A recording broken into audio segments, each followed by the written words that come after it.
नमस्कार. प्रसिद्ध लेखक, नाटककार, पत्रकार अनिल बर्वे हे सामाजिक कार्यकर्ते पण होते. जन्म 1948 मधला. थँक्यू मिस्टर ग्लाड ही त्यांची कादंबरी साप्ताहिक माणूसमध्ये छापून आली आणि अतिशय गाजली. ह्याच कादंबरीवर त्यांनी नाटक लिहिलं, तेही प्रचंड लोकप्रिय झालं. हमीदाबाईची कोठी, पुत्रकामिष्टी, आकाश पेलताना, मी मालक ह्या देहाचा ही त्यांची नाटकं पण खूप गाजली. वेगवेगळे विषय अभ्यास करून हाताळणं ही त्यांची खासियत. आज आपण सुरू करत आहोत थँक्यू मिस्टर ग्लाड ह्या कादंबरीचं वाचन. कादंबरी विकत घेऊन संग्रही ठेवण्यासारखी आहे. लेखक अनिल बर्वे. ऐकूया थँक्यू मिस्टर ग्लाड.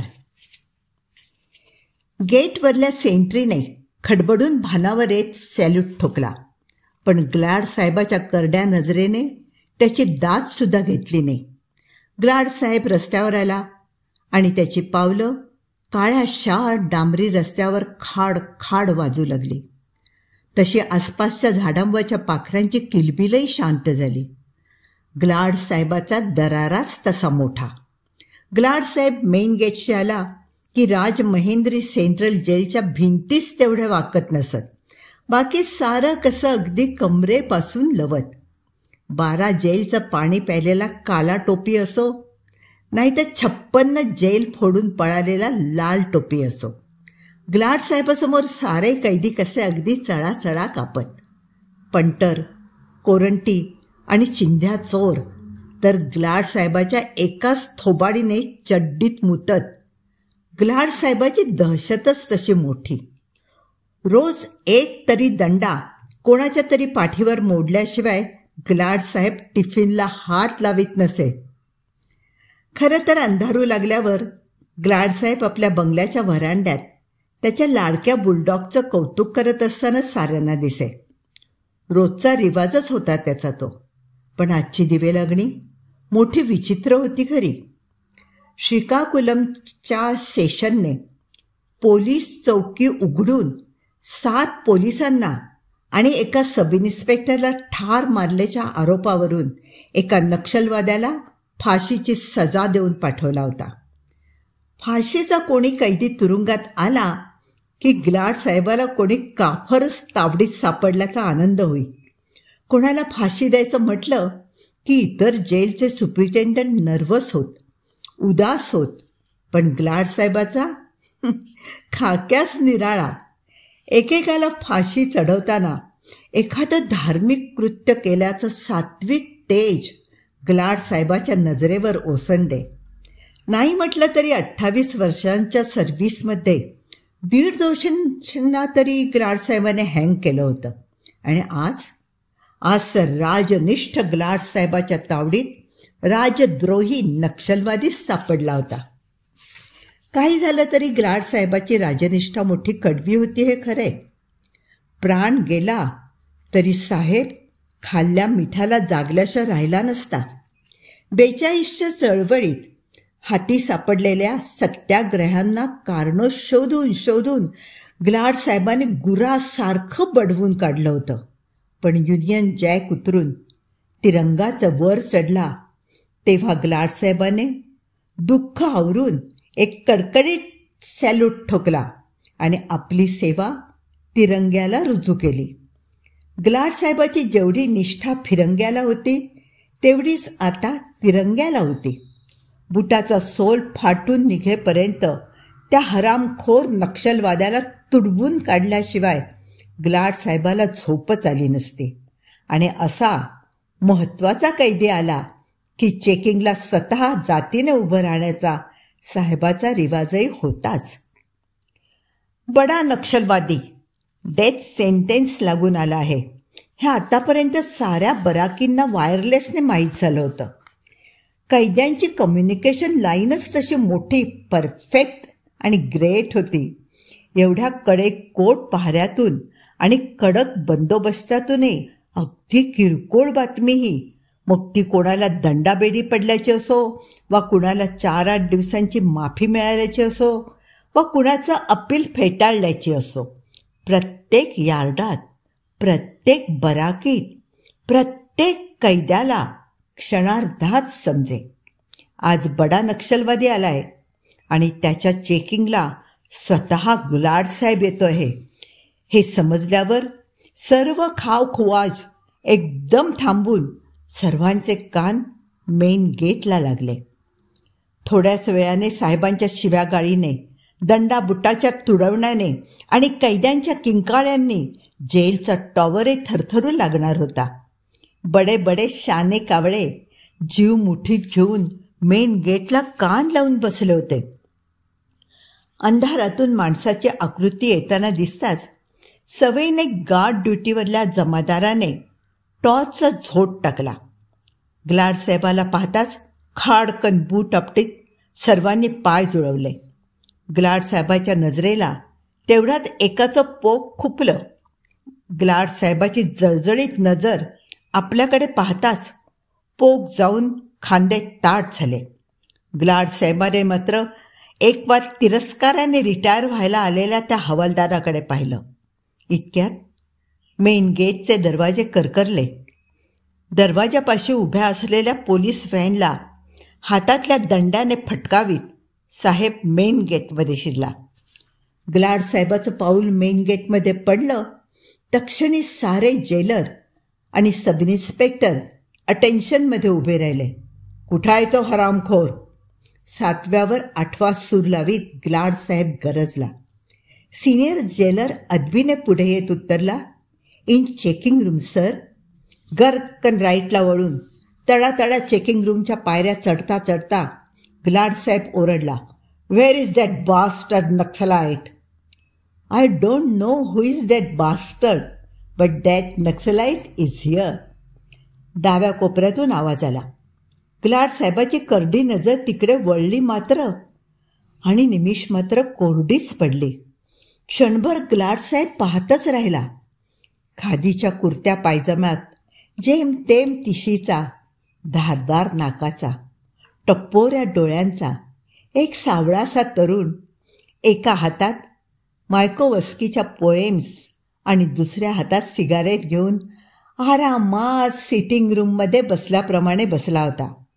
क्षणभरच आणि लगेच ग्लाड साहेब भानावर आला.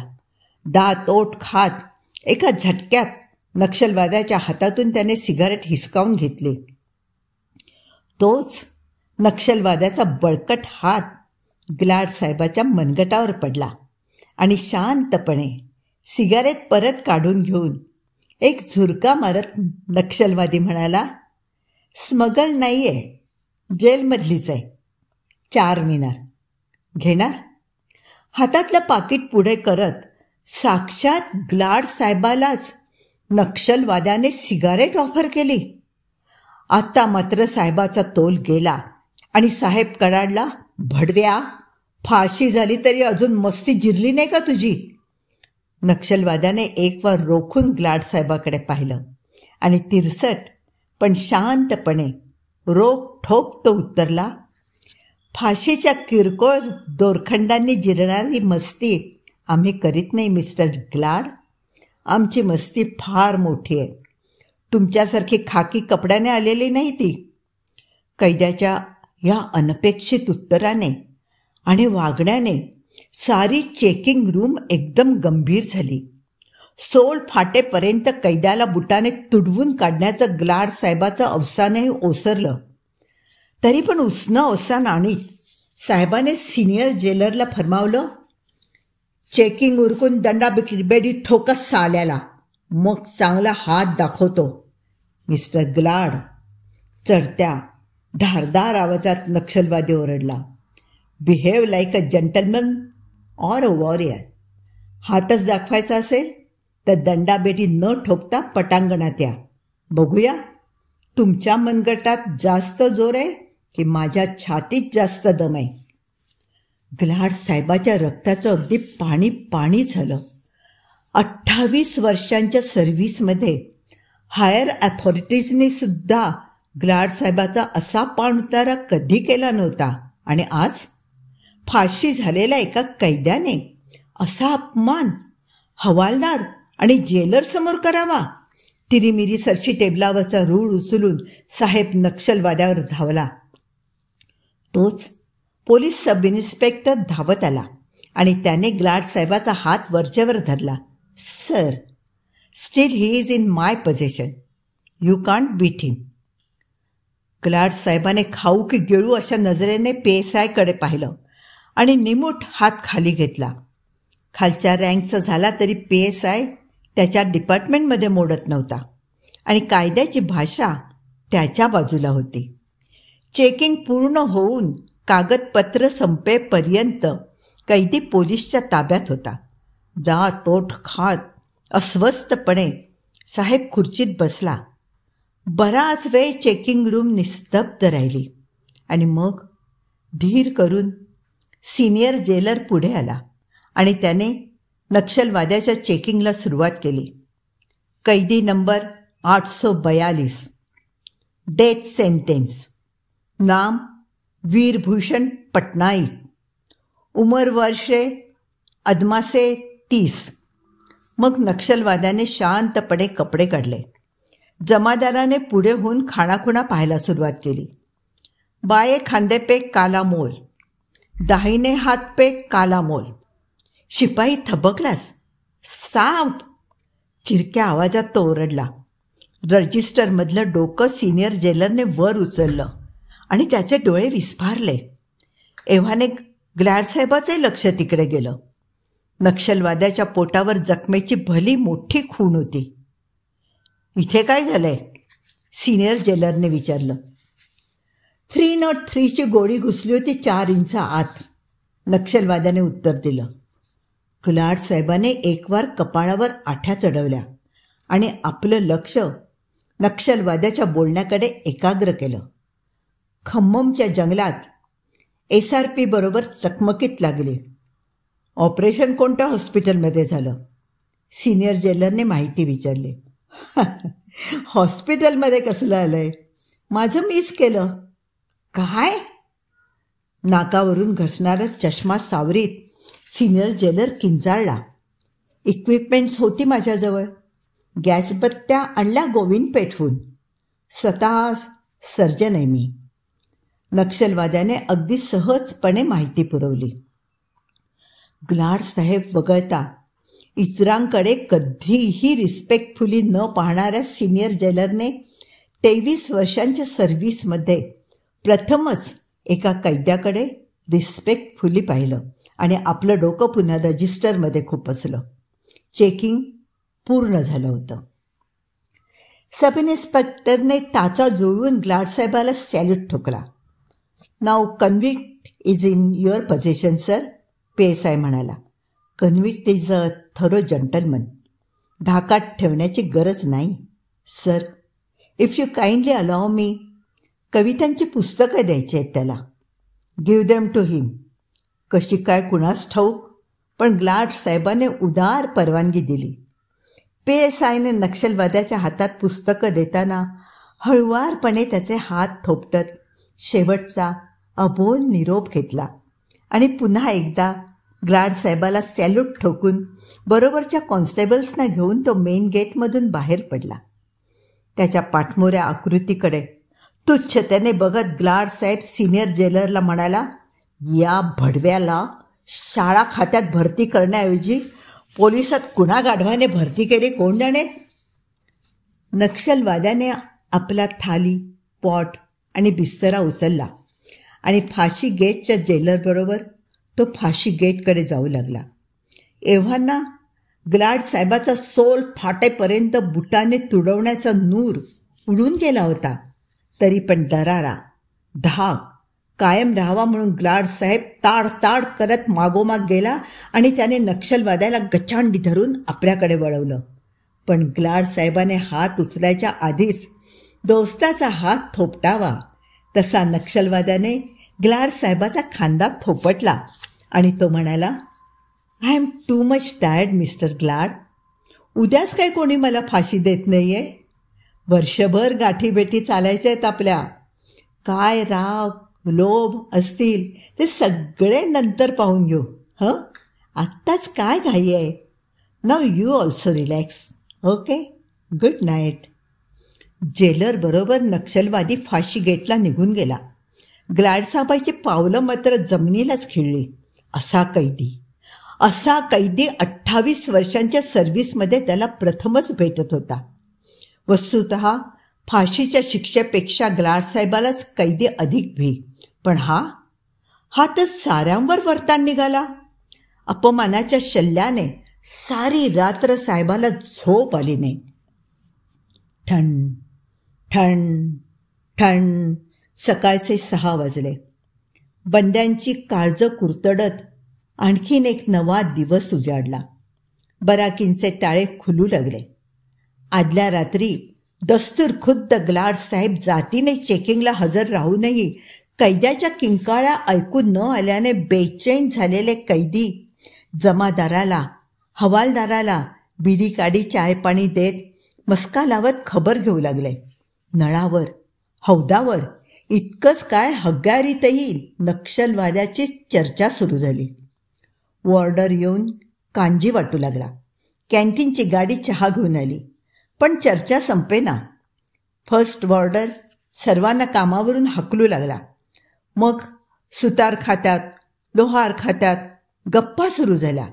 ग्लाडसाहेबालाही गार करून टाकणाऱ्या नक्षलवाद्याविषयी सर्वांनाच प्रेमाचं भरतं आलं.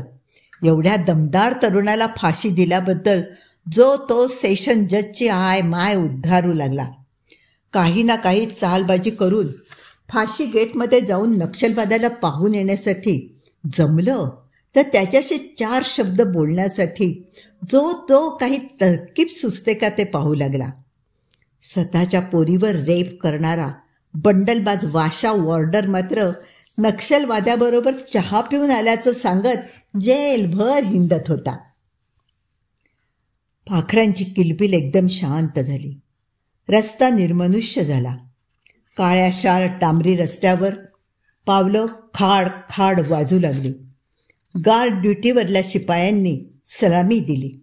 मेन गेट करकरत उघडलं आणि ग्लाडसाहेबाने जेलमध्ये पाऊल टाकलं. ग्लाडसाहेबाची चाहूल लागताच जेलमधली वडा पिंपळाची झाडंही अंग चोरून उभी राहिली. पाठीमागे कुजबूज चालू झाली असली तरी ग्लाडसाहेबाच्या करड्या नजरेसमोर अजून सारे लवूनच होते. मग ग्लाडसाहेब खटल्याला बसला. A क्लासमधल्या स्मगलरला जेलमध्ये चोरून रम बिअरच्या बाटल्या आणल्याबद्दल उभं केलं गेलं. ग्लाडसाहेबाने स्मरणशक्तीला ताण दिला. या महिन्याचा हप्ता गेल्या आठवड्यातच हाती पडल्याचं लक्षात येताच स्मगलरला सक्त ताकीद देऊन सोडण्यात आलं. A क्लासच्या जेलरला बाटल्या कैद्याला परत देण्याविषयी तोंडी कानहुकूम देण्यात आला. मग एका म्हाताऱ्या गावंढळ खेडूत कैद्याला ग्लाडसाहेबासमोर उभं करण्यात आलं. 3 नंबर यार्डमध्ये 6 नंबरच्या बराकीत तिरुपतीची पूजा करून चोरून आणलेले पेढे वाटल्याचा त्याच्यावर आरोप होता. ग्लाडसाहेबाने म्हाताऱ्याला समोर बोलावलं. म्हातारा हाताच्या अंतरावर येताच उजव्या आणि डाव्या दोन्ही हातांनी लागोपाठ 2 कचकचित थोबाडत भडकावत ग्लाडसाहेब गरजला, क्यों बे खोचड, बाहेर गू खातोस आणि जेलमध्ये देवदेव करतोस हां? साक्षात ग्लाडसाहेबानेच 2 थोबाडात भडकावलेल्या पाहून हवालदाराने म्हाताऱ्याच्या पाठीवर तडाख्यात एक दंडा मोडून काढला. म्हातारा तोंडाला फेस येऊन खाली पडताच दोघा फर्स्ट वॉर्डरांनी टंगडं फरफटवीत त्याला हॉस्पिटलमध्ये नेऊन टाकलं. आणि अशा रीतीने दिवसभर पुरेल एवढा दरारा निर्माण केल्यावर इतर कैद्यांना तोंड हात काहीही न चालवता केवळ लेखणीने ग्लाडसाहेबाने सजा फरमावल्या. कोणाला दंडाबेडी ठोकली, कोणाची माफी कापली, कोणाला सेपरेट बंद केलं आणि मग ग्लाडसाहेब राऊंडला निघाला. रोजचा सोपस्कार म्हणून जेलभर ग्लाडसाहेब राऊंड मारत होता. एवढंच. खरं तर त्याला प्रथम फाशी गेटमध्ये जायची इच्छा होती. काहीतरी निमित्त काढून रात्रीचं उट्ट साहेबाला काढायचं होतं. त्या देशद्रोही नक्षलवाद्याला सोल फाटेपर्यंत बुटाने तुडवून काढल्याशिवाय ग्लाड साहेबाला चैन पडणार नव्हतं. ग्लाड साहेब भिशीमध्ये नुसता आला आणि गेला. डाळ साखर बंगल्यावर पोचवायची ऑर्डरही दिली नाही. हे पाहून भिशीचा जेलरही आश्चर्यचकित झाला. ग्लाड साहेब फाशी गेटमध्ये शिरला आणि हवालदार वॉर्डरांनी त्याच्या भोवती कडं केलं. फाशीचा कैदी डेस्परेट झालेला. साहेबाच्या अंगावरही जायचा. ग्लाड साहेब 1 नंबरच्या कोठडीपाशी थबकला.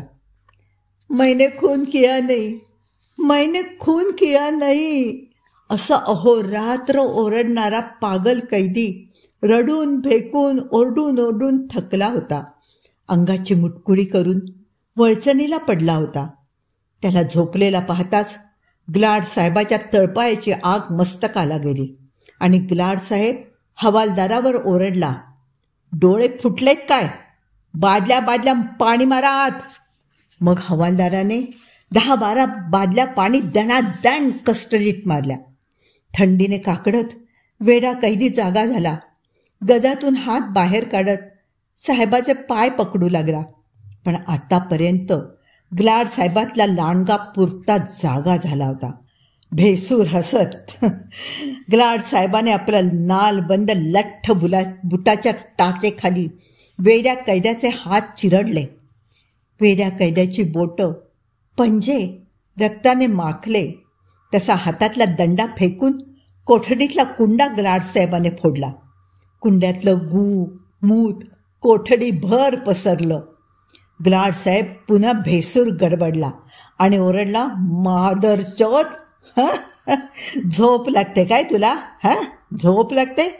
पागल कुत्ते, झोप. आता झोप झोप झोप. आणि ग्लाड साहेब नक्षलवाद्याच्या कोठडीसमोर येऊन उभा ठाकला. ग्लाड साहेबाला आलेला पाहताच नक्षलवाद्याने hello mister Glad, how are you विचारत मंद स्मित केलं आणि मग ग्लाड साहेबाच्या अस्तित्वाची दखलही न घेता शांतपणे बिछाना पसरून त्यावर अंग ताणून दिलं. नक्षलवाद्याच्या या वागण्याने ग्लाड साहेब लाली लाल झाला. संतापाने त्याच्या तोंडून शब्द फुटेना. तेव्हा मग नक्षलवादीच ओरडला, हवालदार बघता काय? 10-12 बादल्या पाणी मारा आत. आणि मिस्टर ग्लाड, तुम्ही साबण फेका, आंघोळ आटपून घेतो मी. अपमानित ग्लाड साहेब गर्रकन वळला आणि ताड फाशी गेटमधून चालता झाला. संतापाने त्याच्या नाकपुड्या 12 मोठा खेचलेल्या बैलाप्रमाणे फुरफुरत होत्या. पोलिसांबरोबर झालेल्या चकमकीत 3 नक्षलवादी ठार. मद्रास टाइम्समधील हेडलाईन वाचून ग्लाडसाहेब भलताच खुश झाला आणि त्याने ब्रेकफास्टसाठी 4 अंड्यांचा ऑमलेट करण्याचा हुकूम सोडला. टाइम्समधली ती बातमी ग्लाडसाहेब पुन्हा पुन्हा चवीने वाचू लागला. वस्तुतः ग्लाडसाहेबाचा आणि राजकारणाचा दुरान्वयानेही संबंध नव्हता. युनियन जॅकच्या जागी तिरंगा आला. या पलीकडे स्वातंत्र्याचाही अर्थ फारसा त्याला कधीही जाणवला नाही.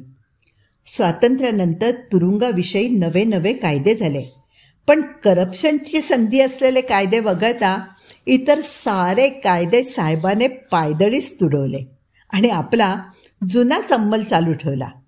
तरी पण तुरुंगात नक्षलवादी आल्यापासून आणि त्याच्याशी स्वतःहून उभं वैर मांडल्यापासून नक्षलवादाविषयी ग्लाडसाहेबाला फार मोठी उत्सुकता लागून राहिली होती. या देशद्रोही पंचमस्तंभीयांचं तत्त्वज्ञान तरी काय आहे हे समजून घेण्यासाठी 2 महिन्यांपूर्वी ग्लाडसाहेबाने गले लठ्ठ 8-10 पुस्तकंही आणली होती. पण मार्क्स, लेनिन आणि माओच्या ग्रंथातील 4 पानं काही एक रकमी ग्लाडसाहेब वाचू शकला नाही. खरं तर हा ग्रंथ त्याचा प्रांतच नव्हता.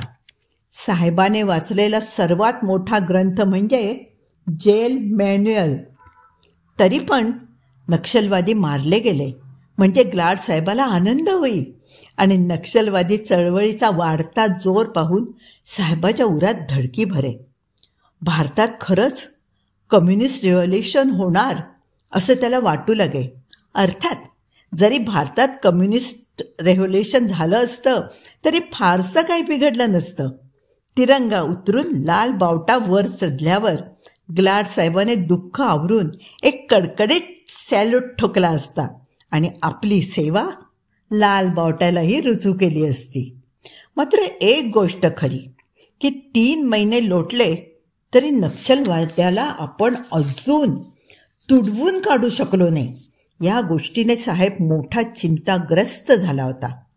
आपला दरारा तर संपला नाही ना, की आपण म्हातारे झालो, अशा नाना शंका अहोरात्र साहेबाच्या डोक्यात पिंगा घालत होत्या.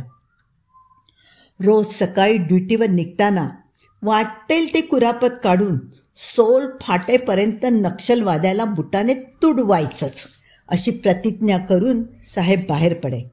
पण मेन गेटमध्ये शिरताच त्याचं अर्ध अवसान गळे आणि नक्षलवाद्याला समोर पाहताच त्याचा सारा नूरच उतरून जाई आणि संतापाने फणफणत साहेब घरी परते.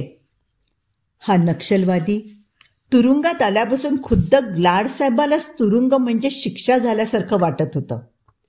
प्रत्येक भेटीत आधी कधी काही झालंच नाही इतक्या शांतपणे हसून नक्षलवादी बोले आणि बोलताना नक्षलवादी अगदी बरोबरीच्या नात्याने बोले. प्रत्येकाला तो नावानेच हाक मारी. कोणाला साहेब म्हणणं हे त्याच्या शब्दकोशातच नव्हतं आणि खरं तर ग्लाड साहेबाला याचाच मोठा राग होता.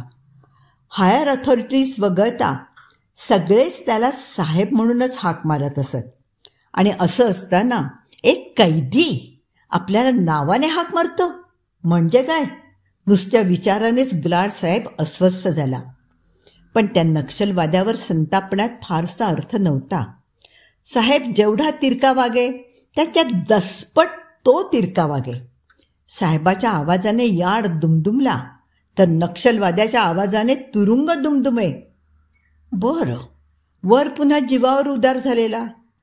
फाशीची शिक्षा होऊनही 3 महिन्यात 4 पौंड वजन वाढलेला कैदी, मृत्यूचीही तमा न बाळगणारा, मारहाणीला काय भिणार. उलट त्याच्या अंगावर हात टाकायचे आता साहेबालाच मनातून भीती वाटू लागली होती. हाताखालचे सारे जेलर, हवालदार त्याला फितूर असल्याचा साहेबाचा संशय होता. ग्लाड साहेब वगळता इतर कुणाशीच, अगदी वॉर्डर वॉचमनशी नक्षलवादाचं वैर नव्हतं. उलट चांगली मैत्री होती. सिनियर जेलरशी नक्षलवादी तासन तास गप्पा मारीत असतो अशी कुणकुणही साहेबाच्या कानावर होती. एकदा तरी साल्याची हाडं खिळखिळी करीनच. गार्डन चेअरमध्ये झोके घेत साहेब स्वतःशीच पुटपुटला. एवढ्यात फोन खणखडला. सिनियर जेलर बोलत होता. सर, कैदी नंबर 842 वीरभूषण पटनाईक याचं अपील सुप्रीमने फेटाळलं आणि डेथ सेंटेन्स कन्फर्म केली.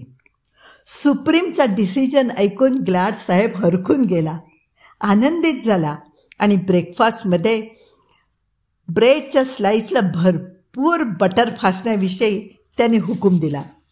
ग्लाड साहेबाचा सारा खाक्याच और. ग्लाड साहेबाचा ब्रेकफास्ट देखील एखाद्या ओल्या डिनरसारखा. तासभर नुसत्या ब्रेकफास्टने घेतला. मग साहेबाने आपली खाकी वर्दी चढवली. अधिकाऱ्याच्या त्या कपड्यात ग्लाड साहेबासमोर कळीकाळही चळाचळा कापला असता. पण तो नक्षलवादी,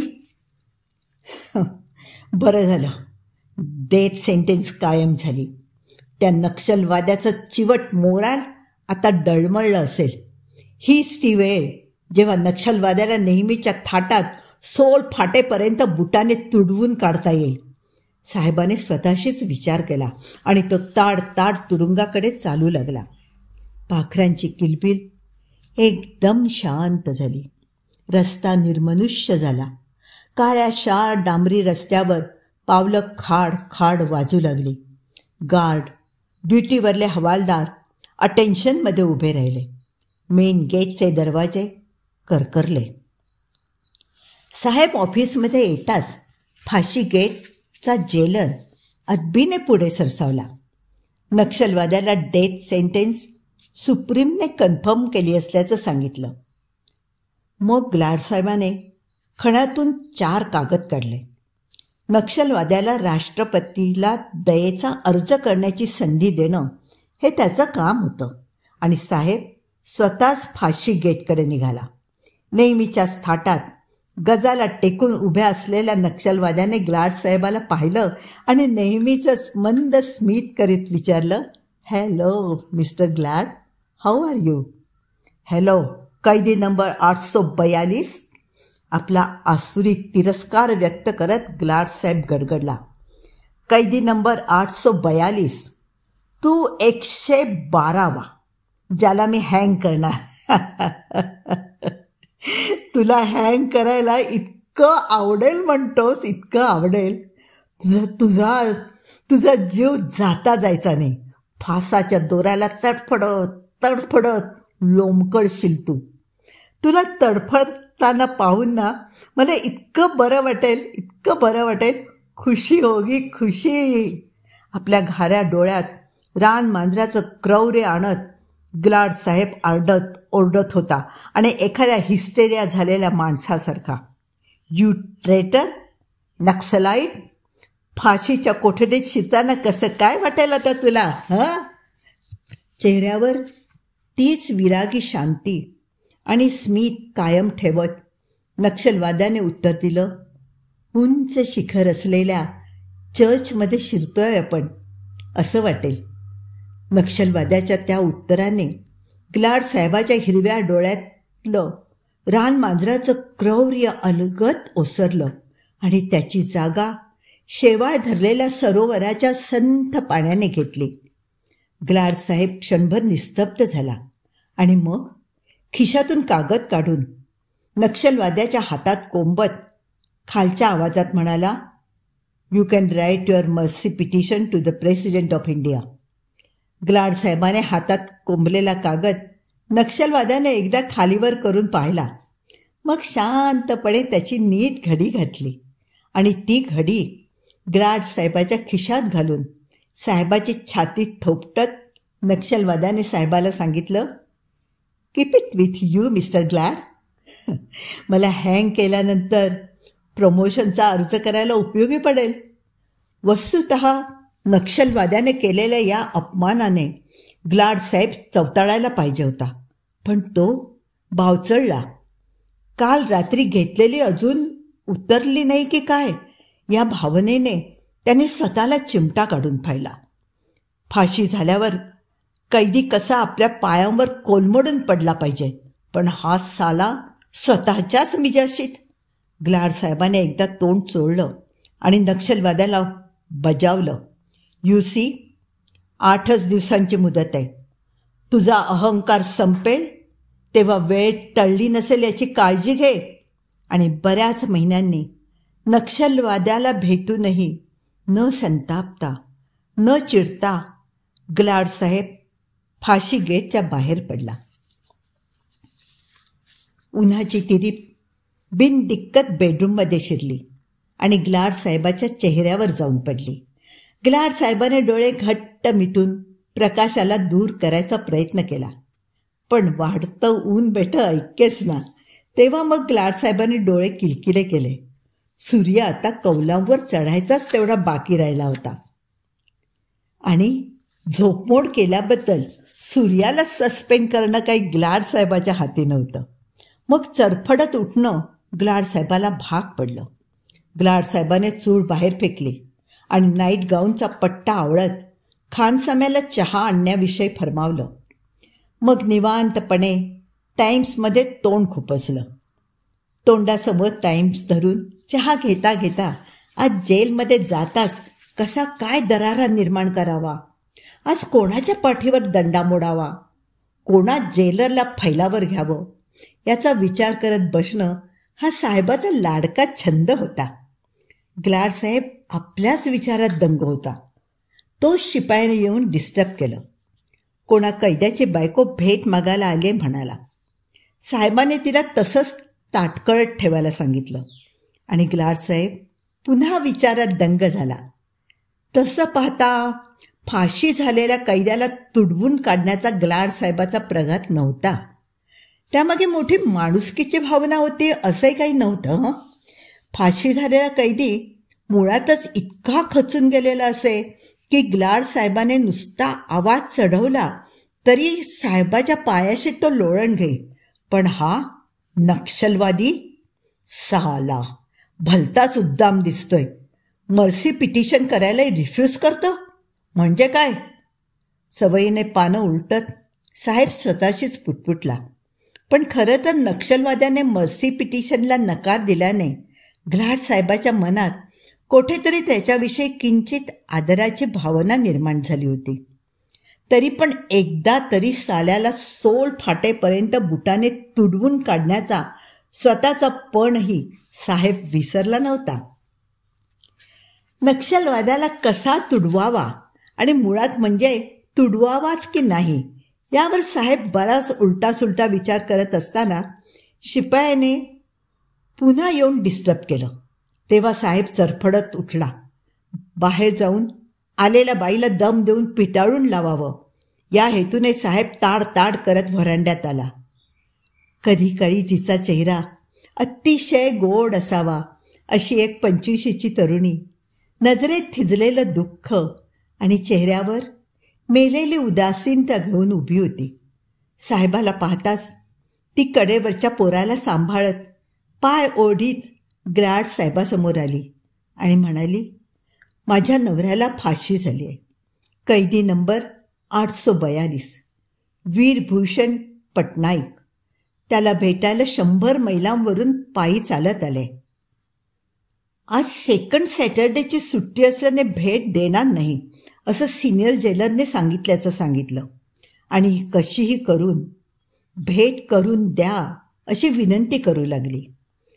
कायद्याप्रमाणे कायदा आणि फायद्याप्रमाणे कायदा हे दोनच खाके पाठ असलेल्या ग्लाड साहेबाने मुद्दाम तिच्यावर मेहरनजर करायची काहीच गरज नव्हती.